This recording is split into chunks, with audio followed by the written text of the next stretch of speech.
Content creator ও ইনফ্লুয়েন্সারদের golden visa দিবে মধ্যপ্রাচ্যের দেশ সংযুক্ত আরব আমিরাত। কোনো কন্টেন্ট ক্রিয়েটর এই ভিসা পেলে দেশটিতে স্পন্সর বা কোনো পৃষ্ঠপোষকতা ছাড়াই 10 বছর পর্যন্ত থাকতে পারবেন।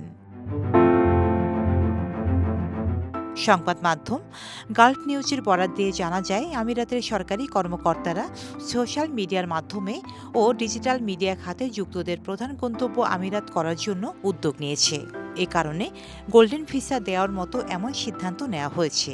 এবছর বিশ্বের বিভিন্ন দেশের 10,000 কন্টেন্ট ক্রিয়েটর ও ইনফ্লুয়েন্সারদের এ ভিসা দেওয়ার লক্ষ্য নিয়েছে দেশটির সরকার।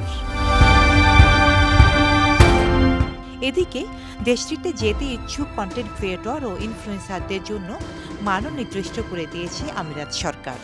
এর মধ্যে রয়েছে যেসব কন্টেন্টে সৃজনশীলতা রয়েছে বা যা সমাজে প্রভাব ফেলার মতো যথেষ্ট কার্যকরী, যারা কন্টেন্ট তৈরির জন্য পুরস্কৃত হয়েছেন বা কোনো স্বীকৃতি পেয়েছেন, এবং যেসব ক্রিয়েটরদের কন্টেন্টের মাধ্যমে আমিরাতের নেটিজেনরা লাভবান হতে পারেন, শুধু তাদেরই গোল্ডেন ভিসা দেয়া হবে।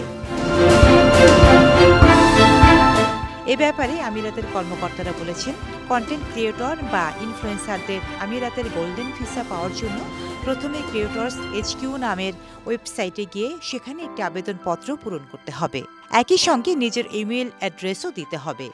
আগ্রহী ক্রিয়েটর আবেদনপত্র পূরণ করে সাবমিট করার পর সেটি যাচাই বাছাই করবে creators HQ team.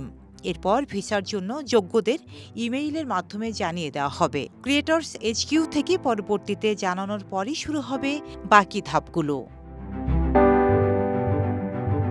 Desk report, সাম্প্রতিক দেশকাল।